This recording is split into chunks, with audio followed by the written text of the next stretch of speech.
there's a couple of other interesting things that you do that we covered on the first podcast episode. So sort of the options is one component of it, but there's still the core value strategy, and there's a couple of, I guess, controversial stocks in the portfolio, I think, at the moment, one of which is Seritage Growth Properties, which I think a lot of people are probably finding quite difficult to continue owning at the moment. And it's getting, it seems like the story's kind of changing a little bit. It looks like, the initial plan at Seritage was redevelop the properties, hopefully increase the square footage, have multiples of the rent per square foot and so on. But it looks like they're potentially changing strategy possibly to liquidate the business. Yes, I think so. Are you willing to share any thoughts on what's going on at Seritage? Yeah, I think, first of all, I'll say I think many of our positions are controversial. I guess it's the way to be. The story of a value investor is sort of, you have to kind of have a contrarian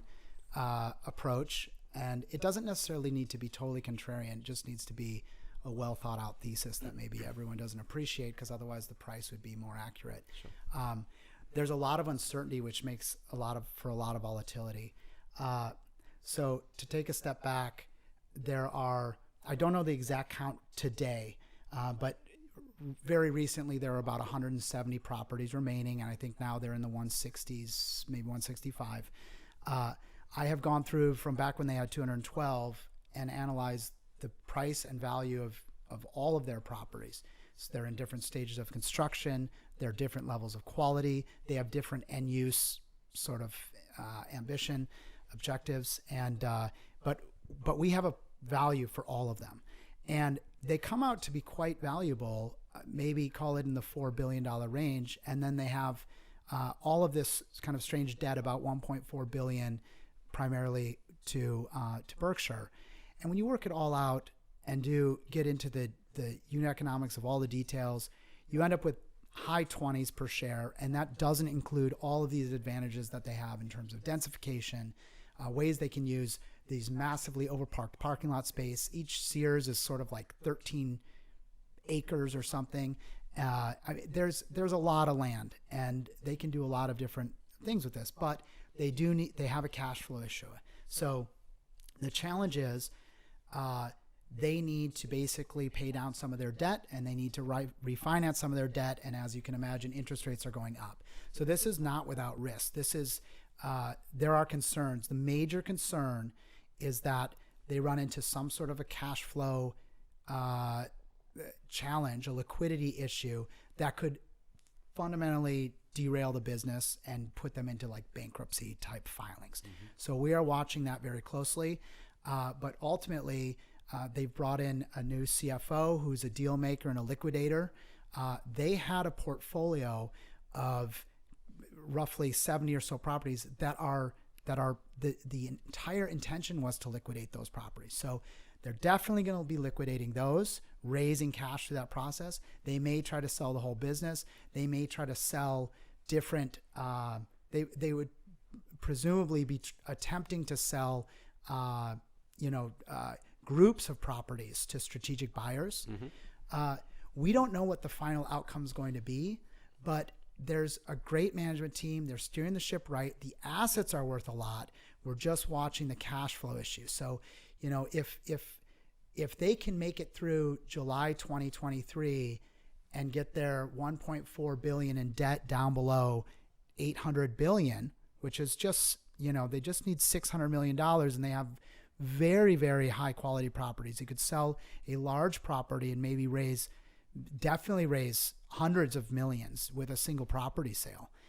If they're able to do that and pay down Berkshire to 800, they've already received a 3-year extension on 800 from Berkshire. Mm-hmm. So I think the possibility of there being a real liquidity problem is low, but the price certainly moves around considerably. It makes me uncomfortable when I receive input from people who are blindly buying because there are risks involved. And we're not even buying, we're selling puts. So the premiums are so high right now. The shares might sell for 10. I just mentioned, they might be worth in the high 20s today, but I don't expect it. If they sold the whole business, they wouldn't receive that. They would get a small premium to current price, and then many shareholders might accept it. So maybe it sells for 15 or high teens. So we're selling puts with a strike of, call it 10, and we can pick up $2.50, and they go out 8 months, and we'll probably earn 33% because the shares should not be selling at this level. But if there's a liquidity issue, the shares could drop considerably. So this is not without risk, and we're well aware and watching it very closely. Yeah, cool. And I've done a lot of the same work with the grinding through property by property valuation. So I'm on board with that part. What do you make of the recent change away from a REIT status? Yeah, that's interesting. And I guess a lot of their corporate governance and aspects have been very confusing. So part of the challenge with being a REIT is that there's only certain investors that are interested in REITs, and they're usually interested because they get the dividend and the tax benefits. So for Seritage, which has no dividend because they don't have any NOI, the REIT classification becomes quite confusing, almost the way that Eddie Lampert owned a whole bunch of units that were going to dilute shares.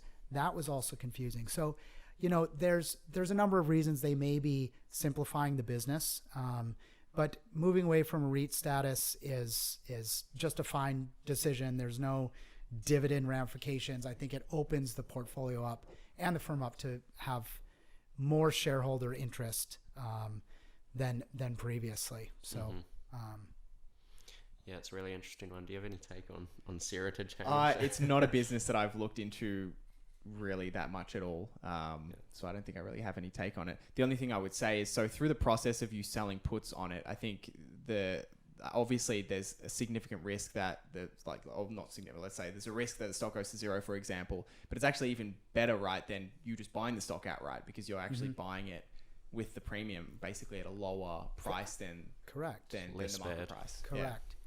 And Hamish, it's the question you asked earlier with Activision. You asked if we ever do these things. Originally, Seritage looked very attractive for a long period of time. In fact, by the time they started paying a dividend, in my mind, I thought that's when we exit, because they no longer have the ability to redeploy that capital into high IRR reinvestment opportunities. But we're now in a situation where we have been put some of the shares over the last year and a half or so that we've been selling puts. And as the shares run up, we're comfortable and able to sell calls. So we can have a equity security that's moving between, say, $10 and $15 a share. And we have both calls and puts that we're selling on this that expire on the same day. So there cannot be, the shares can only be at one price on that expiration date. So we're sort of doubling up on our premiums in a way. So when it runs to 15, we'll sell a call for 17 and pick up $2, and that may expire in January 2023. And then when it falls to 10, we sell a put for the same amount of shares. We pick up another $250. They expire in 2023. The shares can be above 15 or below 10. They can't be in both places, but we've picked up $4.50. Wow, interesting. And if hypothetically, if Seritage does go through a full sale process and, they sell enough properties to pay down the debt, and then they start, I don't know exactly how it would look, but presumably there'd be special dividends and things starting to come out if they'd liquidated the whole thing. How's that affect your options? That is a very good question. So corporate events do impact options in a major way. A lot of people don't anticipate that, and it can blindside people. So mergers, acquisitions, special dividends, adjust the strike price for one. Okay. So a lot of times if there was a $2 special dividend that came out of Seritage, all of our strike prices would adjust by $2. That's most likely what the OCC would determine, but it becomes the regulatory body that writes a decision and they post it. And so their corporate event is announced, and then days or weeks later, a decision on what's going to happen to open options is announced. and sometimes it's favorable and sometimes it's not. So if you're an option holder, for example, in a different company, let's say you're a John Malone does all of these special warrants and things. So let's say you're a plain vanilla, you just own a call. Well, the warrants don't get allocated to that call, so you're not a shareholder. They just get they're just made available to shareholders. So you sometimes get cut out of good corporate event activities. So you need to be very careful. You need to watch those activities. Yeah, and I guess some part of the story, and I guess you would maybe just classify this as you being wrong on the company, but something could fundamentally change in the business and the stock plummets based on it, and you're kind of put the shares at maybe a significantly higher price than what the stock is at, and maybe that changes the valuation, or it just changes the business fundamentally completely. I guess that would be the other kind of risk. There is that risk. It's the same risk as owning the underlying securities. Excuse me. However, there's one difference, which is that you've lowered your cost basis a bit. So back to the Seritage example, if it's selling for 10 and you pick up 250, if the shares fall to 5, I think it would be very hard to see Seritage go to 0. I mean, the assets are there. They would need to do it would almost be a corrupt activity, which it's rare that it would happen in that way. For shares to go to 0, they would need to say they have no cash and it's fully bankrupt, and it would, I guess, ultimately move to Berkshire, and they're not a vulture investor, but they own the debt. So if they can't pay their debt, they would get all of these Sears plans. So instead, I think a terrible scenario would be that Seritage falls from 10 to 5, and then the business is done, or something happens with some sort of a merger with like this stub of Sears that's controlled by ESL, and maybe there's some repurchase or like a bid that's under the market. Strange things can happen. But if the shares went from 10 to 5, your purchase price is 7.5, and we could turn around immediately and we could sell a call with a strike of $6 a share and maybe earn $1. So instead of buying it for 7, now we're kind of out at, if it bounces up to 6, we're out, and we're out at 7 with the premium. Yeah. So we're really out 50 cents on a $7.50 purchase. So if you understand exactly what you're doing, even if something's declining, you can pull out of it pretty well, and sometimes even make a profit, which is surprising. Yeah, that makes sense. You got to think of it as like an opportunity cost. Like if you were going to buy the stock anyway, just purely buy the stock, then relatively getting put the shares at a 25% discount is actually better relatively. And just so to be clear for your viewers, where my head's at, I would find it so irrational to buy the shares. I wouldn't. It's a fine investment, but when you know that these contracts exist that allow you to lower the price, it doesn't even resonate with me to go out and buy this stock. I would never consider doing that. I would just always sell the puts. Mm-hmm. Yeah, it seems to add a lot more margin of safety, I guess. It adds margin of safety in both the purchase and the sale, so that if there is a mistake, you pick. That's exactly right. Mm-hmm. Yeah. Couple more specifics on Seritage, if I may. If you don't want to get into this stuff, let us know. But that's fine. I guess there's a couple of things that often come up when I make like Seritage videos on YouTube, going through my valuation work or whatever. And one of them is, these articles that pop up from time to time about litigation with Sears and, Shield Q, I think is the ticker. Do those shareholders have some sort of claim to Seritage assets? And sort of a second part of that, I guess. There's been a few people sort of going along with the theory that Eddie Lampert has such a big shareholding in Seritage that he could basically, pick the really premium properties that he wants to buy and get them at a bargain price, and that kind of leaves the minority shareholder kind of screwed over in a way. Do you have thoughts on either of those couple of issues? You're going through the true risks. I think the risk of litigation is probably low. Okay, maybe there may be a small amount that gets paid at some point to settle everything. But realistically, the market price, the folks that are going to be determining the outcome of this litigation are going to be looking at the market price as a signal. It's different than how us value investors look at it, but they're going to say, well, if they spun it out at $35 a share, and now the price is $10 a share. Why are you saying you didn't get paid adequately? Because clearly the value is far less than what they were paid. So in a weird way, the shares being down so much helps with it mitigates the litigation risk. If the shares were now trading for $200 a share, the Sears Q, whatever the ticker is now, right? Maybe they would have a more valid claim. They'd say it was spun out at 35 and it's clearly worth 200, right? Yep. But the opposite is true. So I don't worry much about the litigation. Lampert is a very smart corporate finance guru.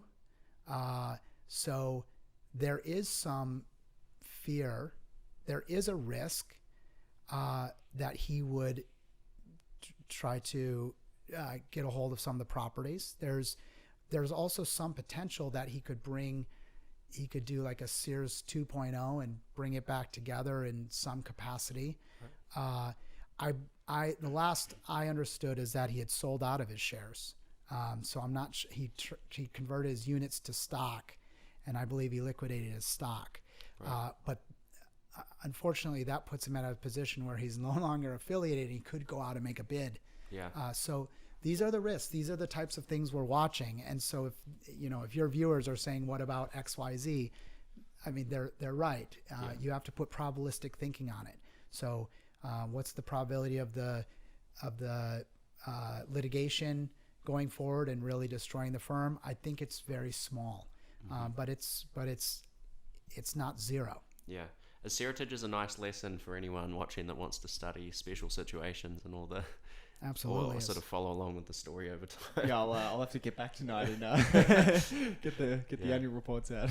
Yeah. Thanks for sharing your thoughts on that, Matt. Appreciate it. It's another one of these controversial stocks that there's a wide range of views on Seritage, and I think particularly with a lot of the people that have been in it in the past, like Monish and Phil Town. There's a lot of people that follow those guys very closely. I'm wearing the Monish shirt even for this one. So appreciate you. Well, look, I'll just conclude it by sharing the assets are worth far more than the current enterprise value. I don't think anybody questions that. Agreed, the question is, can they get over the cash flow hurdles that they might encounter before those assets are recognized?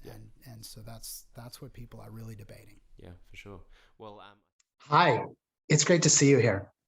If you enjoyed that video, you're going to love what we put together for you here. See you there.